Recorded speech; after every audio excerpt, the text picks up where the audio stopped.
Just to let everyone know, as we get set up, I have pressed the record button, so we will be recording this presentation today, so you can refer to it at another time if you want to reference back to it.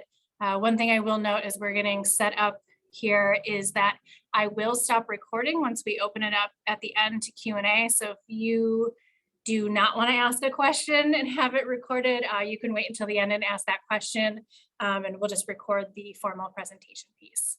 So we'll give it another minute till 6:05 and then we'll get started. Thank you.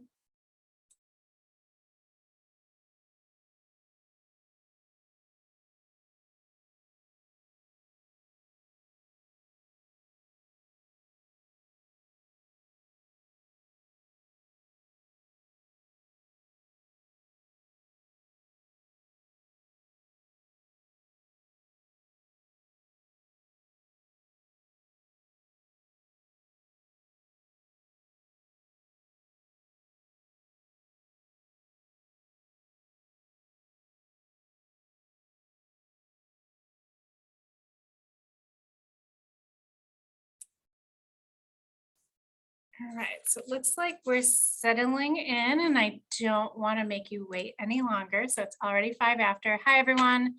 I am Jen Swan. I'm the Executive Director at Art Services, Inc. I will be giving this presentation today. And for those of you who have been in this presentation numerous times before, you'll notice that I'm actually flying solo today in my presentation. Normally, I have my esteemed colleague Dave Swartz from the Botanical Gardens with me, co-presenting with me, but as some of you may know, he actually announced his retirement.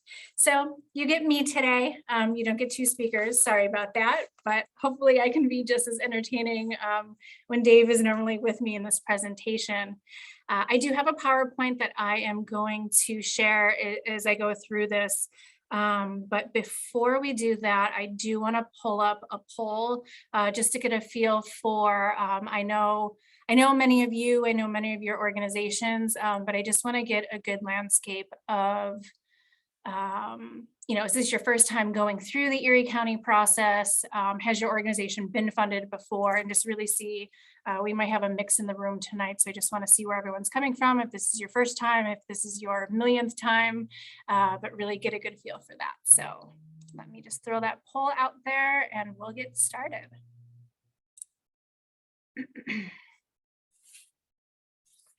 So I'm going to challenge you to stay awake. There's 2 questions in this poll. First one, I'm really just asking you, have you been through this process before? So the Erie County funding process, which is related to the Erie County budget and really the timeline and everything that entails. Some of you might be your first time, like I mentioned, and some of you may have been through this many, many, many times, but you just like to be here and see everyone's faces. Second question is more about what you want to learn tonight. I will give you the basic facts of the timeline, what to expect, and really how the entire process works. But just knowing what you want a better feel for will help me, and I could tailor some of the discussion around that. So give it a few more minutes. We also have the chat open. We have Team ASI. Our staff is here. So if you don't want to ask a question in person, feel free to put it in the chat.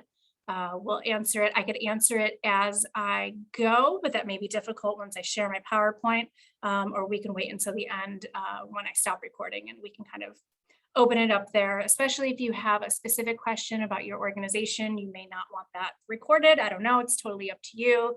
And then we'll stop recording at the very end.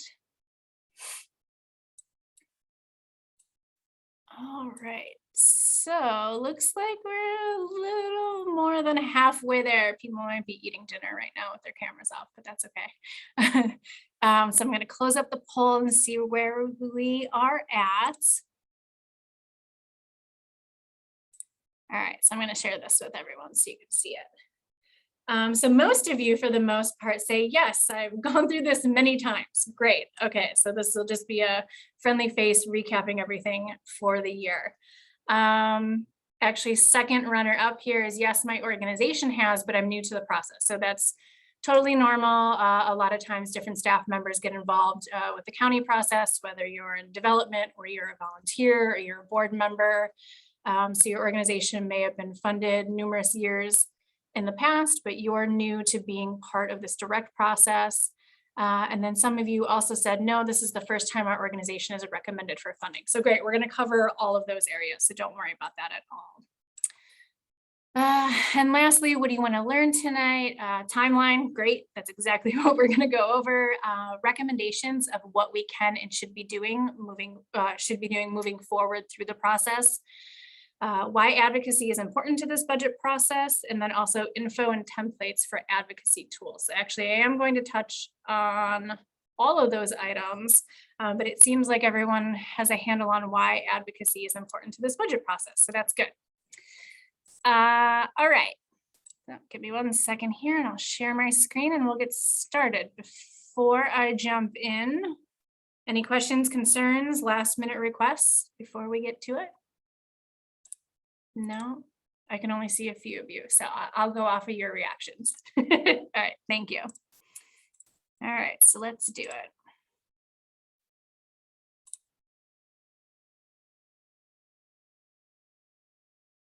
All right. And someone from my team, Nicole, maybe, because I can see your screen. Is everything working well? Can you see my screen? It's a little bit cut off at the top. I'm not sure why. Okay. Thank you. Hang on, let me try that again.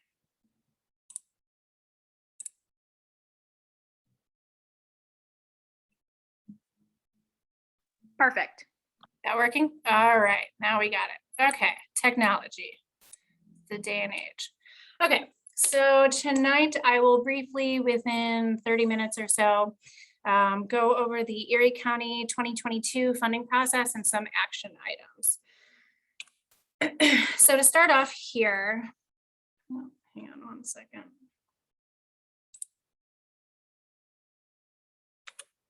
There we go.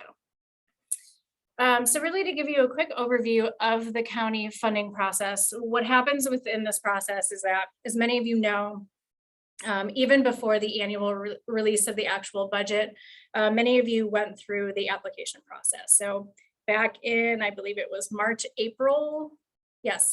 April of 2020, you went to the county website, maybe you went to the information session that they had. You filled out your application, you decided what you wanted to ask for funding. So that really is the beginning of that process. And from that process, it goes through a series of different steps. You submit your application like you would for any funding agency. And I will talk tonight a little bit about how Erie County funding is somewhat different and not typical of a nonprofit grant application in the process, in the way that maybe they do things in the review process and how the recommendations come out. So you fill out that application, you ask for a certain amount of funding, talked about your programs and what your organization does. There is a panel that reviews that, and they spend mostly the spring and summer reviewing applications, getting their thoughts together, meeting several different times. And they have close to about, I'd say, 100 applications that they review in any given year. And what they do as part of that process is they give feedback like any other funder would. They make notes, and then they make a scoring and recommendation that they give to the county executive. And so what's unique in this grant funding process through the county, because it is an entity of government, is that the panel then recommends to the county executive, here's what we think based on what we read and what we reviewed and the materials provided, that this organization should get through the Erie County funding process. What happens from that point is the county executive reviews those recommendations and then puts together his budget. So the thing that's really important is that arts and cultural funding is really, I don't want to say a small piece, but it's one piece of many pieces of a very large county budget, right? It's, I think it's a great opportunity that in our particular county, arts and cultural funding has a dedicated section within the budget. In many counties, that does not exist. It is unheard of, it is unlikely, and even our neighbors right here in Niagara County, They don't have an arts and cultural funding department or dedicated process for them to go through county government. So this is really, really unique to our county. So in that, as I mentioned, the county executive will take the panel's comments, make his recommendations based on that, and include that in his overall budget. And so for many of you, you probably received an email from me. And if you did not, please let me know, and I can always add you to the list that we have. As soon as the budget gets released, I send that out to everyone, and I give everyone an update on where we stand as a total arts and cultural sector. But also you can see line items for each individual organization, what you asked for compared to what the county executive is recommending you for. And what's really important to know about this Erie County funding process is that during this time right now through end of this year, and even throughout the entire year. So when we go into 2022 and we're doing our regular operations, we should continue to be communicating the importance of our organizations and the sector as a whole. And I'll get into that in a little bit. So this next slide, I have important dates in the process, and we're right in the thick of it right now. So the county's fiscal year is January 1st through December 31st. October 15th, on or before that date, is typically when the county executive releases his proposed budget. For most of you who got my email this year, he was about a week early, which actually was really surprising, with everything going on. I think in 2020, he released it maybe on the day on October 15th. But it was a week early than usual that he released it.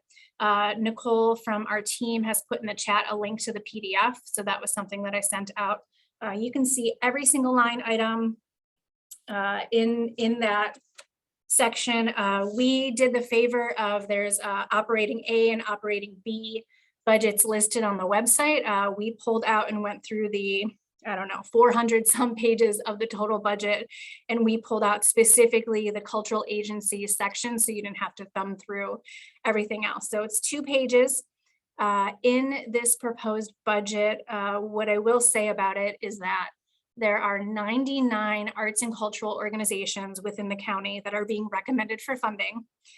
The thing that I noticed from this year is that out of those 99 organizations, everyone who applied and asked for something got recommended for something. Now, whatever that comparison is to what you requested versus what you're being recommended for, there may be a disparity there, but everyone who at least applied and got their application in by the deadline has been recommended for some level of funding. Out of those 99 organizations that are listed, 9 are new. So I think this shows some really great growth and expansion for our sector. And is really exciting because if you take the total numbers, looking at what the county executive has recommended, he actually, if you look at the numbers year over year, so compared to 2020, he's actually recommending $58,000 less than what was given out in the 2021 year. However, there's some reasons why this number changes, but he's actually recommending almost $600,000 more than what he recommended in 2021. So that's actually growth based on his recommendation, which is really exciting for the field. And another good point to this is that nobody has been redlined or zeroed out. So what do I mean by that? If you applied and you gave all the materials that you were supposed to and you submitted your application on time, it looks, as far as I can see from this sheet here, you weren't zeroed out. So you were recommended at some level. Nobody was removed. I guess what I will say for 2020 specifically, when we had that really questionable 2020 into 2021, there were some organizations, a lot of newer organizations that actually were redlined because at that time when the budget was proposed, the county executive wasn't sure what the budget was going to look like because of COVID, right? So there were some safety precautions put in there, but happy to report no zeroing out in this proposed budget. So that's really great. Next important date to note and put into your calendar, Monday, November 15th. At 6 p.m. is the public budget hearing. I'll get into this in the next slide. This year it is in person. Last year they did it virtually because of COVID. But as far as I can tell right now, they're planning to do it in person this year. So we'll get to that on the next slide. Last date to mention, first Thursday in December. It actually used to be the first Tuesday in December, but I just also noticed they do have this date locked in. So it's Thursday, December 2nd. They'll have their annual meeting to adopt the budget. And who is they? It's the entire Erie County legislature. They get together after the public budget hearing, anything that they heard there, any conversations that they had, they'll maybe take into consideration making some amendments or adjustments to the county executive's proposed budget. That's really what's key in this process. So now as I move to this next slide, I have action items for funded organizations. So all of you are here tonight because your organization is being funded in some way, shape, or form and being proposed for funding in the 2022 budget. So as I mentioned, the proposed budget has been released. What's really important right now is to send letters, if you haven't already, to the county executive and the legislature.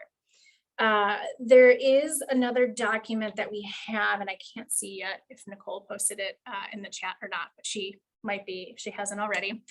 There is another document that we have that's kind of a general overview of advocacy when it comes to the Erie County process. So in there, it's really going to recap everything that I'm covering here.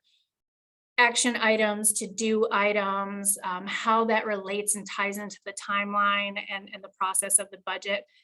Really, this is all about educating and informing our elected officials about the work that we do and how this proposed funding is going to help us continue to do what we do moving forward, and really just opening up that conversation. So a key to that is sending letters. I do have templates and letter examples if anyone needs them. I'll send a follow-up email after this. So I have your email since you registered. If maybe one of your colleagues sent you this link and you didn't formally register, just send me an email after this. I'll have my contact information at the end of this presentation. And just let me know and I'll add you onto that list. I'll give you templates and resources to use so you don't have to create anything from scratch, but you have a baseline that you can work from. I usually recommend with sending letters, county executive first and foremost, because he's proposing this first round of this budget. But then after that, I also recommend your direct elected official. So whoever's district you are in the county, whoever your direct representative is, send it to him or her. That'll be really important to make sure you have an established relationship with them. They know who you are and they know the services that you provide to that district of the county. And that's really important with that education process, because as we go through the budget process, there may be some opportunities where they're continuing to have discussions about the budget, and they may say, you know what, this proposed budget, we need to cut some funding from somewhere. And they may go, all right, where's a section we can cut from? Maybe it's arts and culture, maybe it's not, but say it is arts and culture for whatever reason. Maybe if they haven't heard from an organization or even know about an organization that's in their direct district, they may say, I don't know what this organization does or who they are. I've never heard from them. I've never actually even seen any of their services or programs. Maybe we'll remove their recommendation for $3,000 out of the budget. You don't want to be in that place, right? You don't want to be in a spot where your funding is being taken away after it's being proposed, which is why it's just really important to be present, to have those conversations, to send those letters. So make sure, letter to your direct rep, but also I like to recommend, please send a letter to the chair of the legislature, which is April Baskin, the majority leader, and also the minority leader. So if anything, sending letters to those 3 or 4 or 5 representatives is more than enough.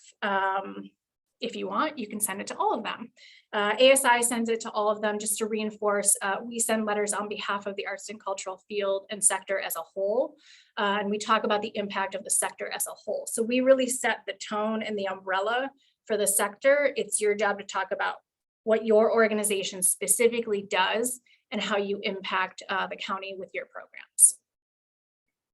The second thing you can do is schedule individual meetings with legislators. In the past, this has been a little more active where we have been able to put together teams and go and meet at the offices.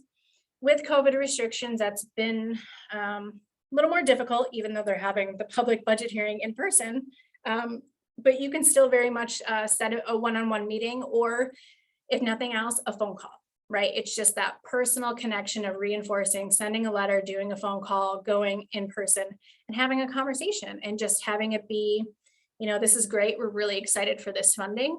Maybe we want more, maybe we asked for more in our application, and maybe the county executive isn't recommending us for our full ask. And maybe you want to advocate for that. That's totally perfectly fine. And you have all the right to do that. And so you want to make sure you just want to educate why you asked for that level of funding.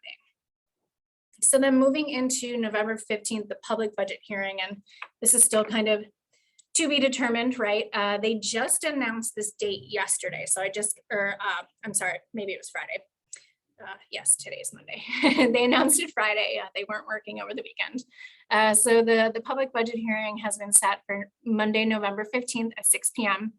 What I will say is attend and show your support, right? This is a really great opportunity where you get to be in front of the entire legislative body and not only reinforce the message you've already been sharing with county executive, with your direct rep, with majority, minority leader, and the chair, but all of the legislators, if you can though, right? So I understand that they are now doing this in person. They have said that they are enforcing social distancing and masking. So masking, that's fine. They can do that.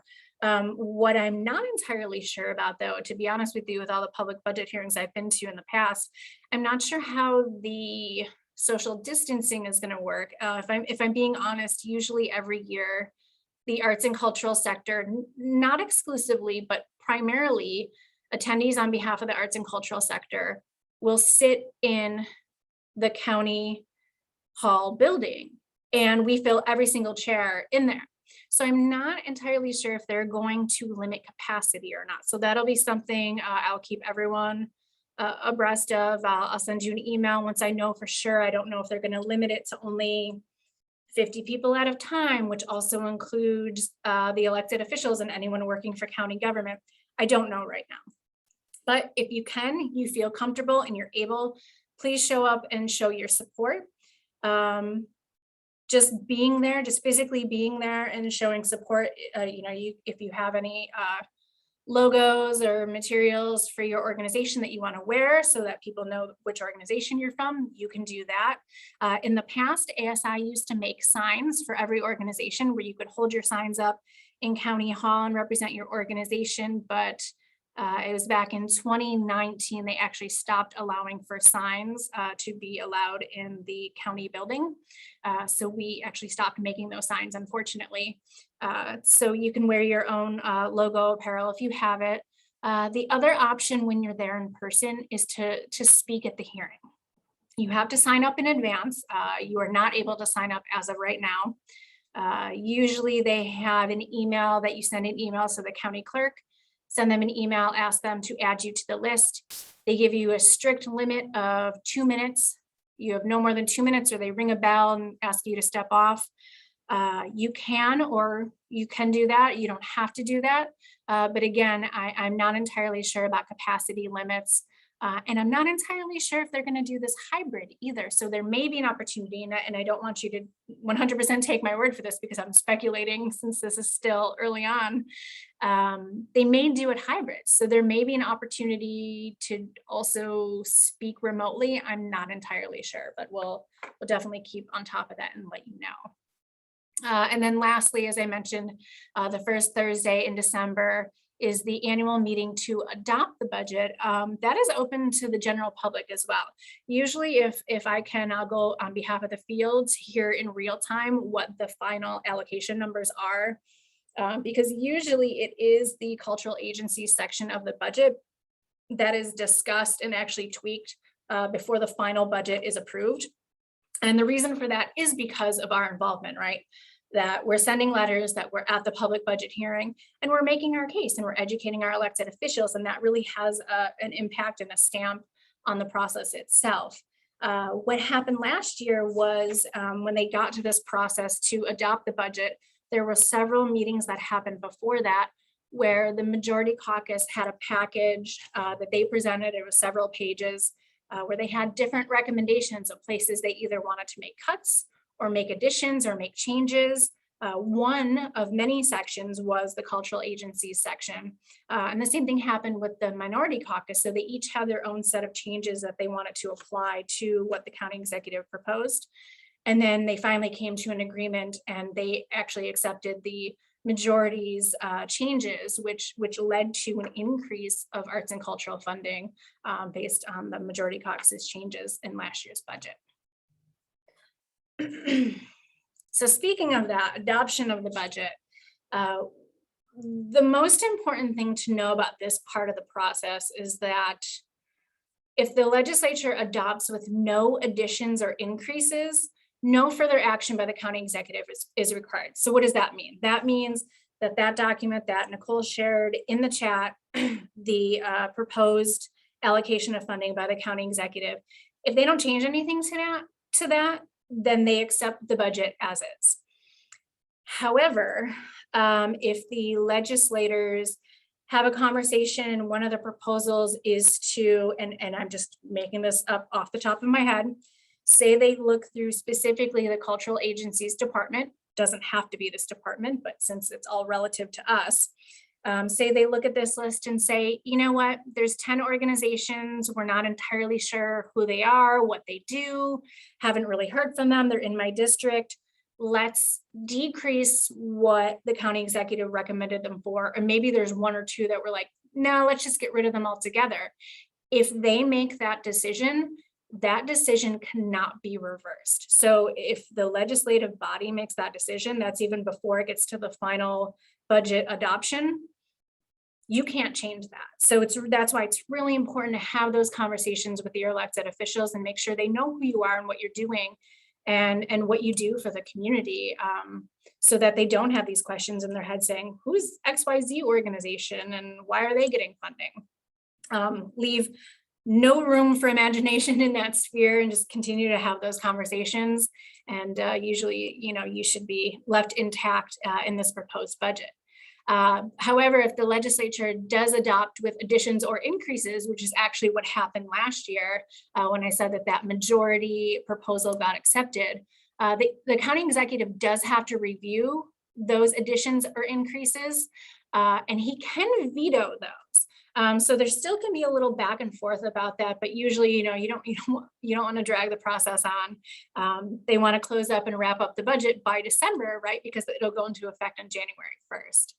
So that's really the most important thing to know, is that you don't want to be in a position where your funding is being deleted, removed, or decreased. But if you stay kind of where you're being recommended, that's great. Or if you're being added to, that's great too. You just don't want to be in that other place.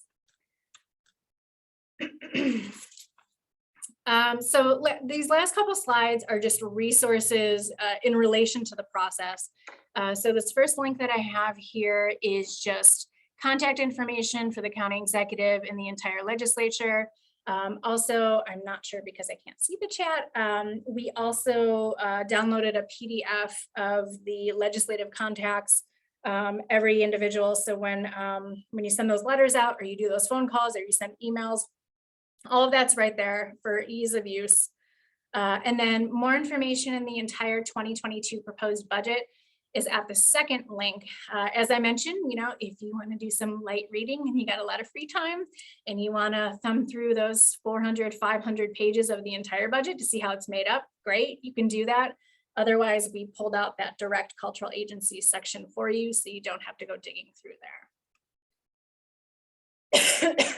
The other resource that I would encourage you to use, but you don't have to use, I usually use it when I'm presenting at the budget hearing, when I'm sending letters on behalf of ASI, on behalf of the entire sector. We'll use these stats from the Arts and Economic Prosperity Report, and this was actually done by ASI. It was released in 2017, so now the information is getting a little dated. However, I'm happy to report that going into 2022, we're laying the groundwork to have a new report done. And so you might hear from me sometime soon in preparing for 2022, but we're looking for arts organizations that are nonprofits specifically that are in the 5 counties of Western New York. So it's not just limited to Erie County, but we see our primary base in Erie County. We ask if you want to participate in this study, and really what that means is you would provide your budget. Where are your revenue sources coming from? Where are your expenses going? And then in addition to that, we do audience surveys. So if you are a participating organization, sometime in 2022, we would say, tell us some events or activities that you're having that you think would be good and that you'd have a good audience or patron turnout. Our team will go there, we will survey patrons. And so really this report is about arts organizations, what their budgets look like, where they get their money from, where they spend their money, and then also where do patrons spend their money? So if they're going out to an evening event, are they going out to dinner? Are they going to get drinks? Are they paying for childcare? Are they paying for transportation? What is that economic impact and that economic stimulus that revolves around the arts activity that's happening? But for these particular purposes right now, these are the numbers that we have to date, really showing the total economic impact of the arts and cultural field, specifically in Western New York. So I use these numbers a lot in my conversations with any elected official, not just the Erie County process. We also use it in grant applications to talk about the impact of how many organizations we have here and where our role as arts organizations lie within this entire sector. And this is actually available on our website as well. We have an entire page on the ASI website, which is asiwny.org. There's tools on there for arts and economic prosperity. There's even a calculator on there where you can calculate your organization's economic impact based on the trending numbers of Western New York, even if you didn't participate in this report. So really, really helpful. Okay, so here's me. This is how you can contact me, my email, my phone number. If at any time you need anything at all in relation to this process, in relation to advocacy as a whole, other funding processes, anything to help your arts organization, but specifically for this Erie County process, as I mentioned, we have those templates, we have the Erie County contact information, we have budget sheets, we have historical information. So anything that you think might be helpful to you, more than happy to help. We could also do one-on-ones. Before I get to Q&A though, I will, not that we want to necessarily think about 2023, but I have a lot of question marks on this slide, and rightfully so. I just want to mention, just because we're in the 2022 process right now doesn't mean our work ever stops. So really, you also simultaneously, as we're wrapping up and advocating for our final funding allocations for 2022, you should put your thinking cap on in relation to 2023. Usually, and I put question marks here, and I'll tell you why in a second. If I'm just basing it off of past timelines, usually the county makes an announcement sometime in early 2023. I would say probably January or so. They usually hold an info session sometime in February. They release the application and all their deadlines. All of that still is up in the air, questionable. And the reason I have lots of question marks around that is because many of you may know her, Mary Ellie, is out on maternity leave right now. So a lot of the communications come from her, but I'm sure when she's back, which she will be back before the end of this year, a lot of that information will come out. But I just want you to be aware of it so that you know that even though we're in 2022 planning, you also should be prepared to really hit the ground running for 2023 as well. And again, it kind of, the cycle continues after that, right? So 2022 process is going to go from now until year end. Things will wrap up, your final funding amount by the end of this year. And then the beginning of 2022, you will start to receive communications, your contract, looking at your contract for whatever your final funding amount is. signing off on that, getting materials. So that will actually slightly overlap as you begin to prepare for 2023, right? So it's that carousel that we're on every year in that timeline, but it's good to be aware and prepared for it. So with all of that being said, I just threw a whole lot of information at all of you right now. I will stop recording.